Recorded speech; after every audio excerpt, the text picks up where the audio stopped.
There's a context that's missing behind how Bridgetown Roti and Chef Rashida is building out the brand of that restaurant, and it's a case study that literally everyone can learn from.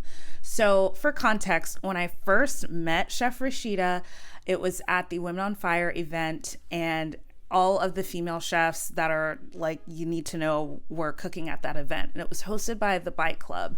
And no holds bar, Chef Rashida made the best bite of the day for me. And I told her that. And I was like, don't tell anybody I said that, but this is the best bite of the day. And she goes, well, everybody here is my friend. Like, there's no competition here. Without hesitation. And I realized that what she was saying was not only factual, she was going around and hugging everyone like they were family, like they were her friends, but that's also the ethos behind how she builds her brand.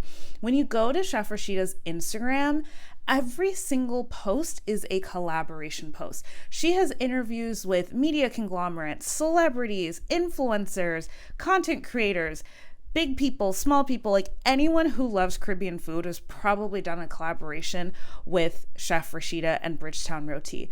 And what's so amazing is that that's counterintuitive. We know that restaurants are going through it in LA. The fires, the stench of COVID is still in the air. We're not really recovered. The ice raids that have really rocked the reality for a lot of restaurants, the changing shifts in how restaurants do branding now that social media is a major player in the game.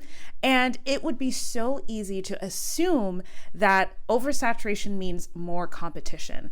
But Chef Rashida does the opposite. She invites everyone as family, as friends, and treats her business as such. She has other competitors right there on her page that are promoting their own thing, that have their own restaurants, that have their own brands.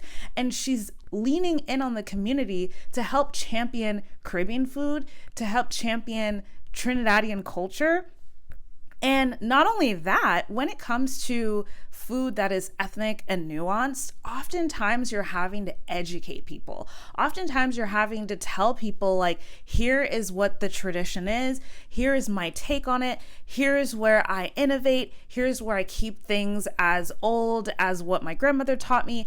And you have to do that dance. Chef Rashida decides that she's not going to tell that story alone. Everyone is going to help her tell that story. Everyone is going to put their 2 cents on how to grow the popularization of Caribbean food in LA.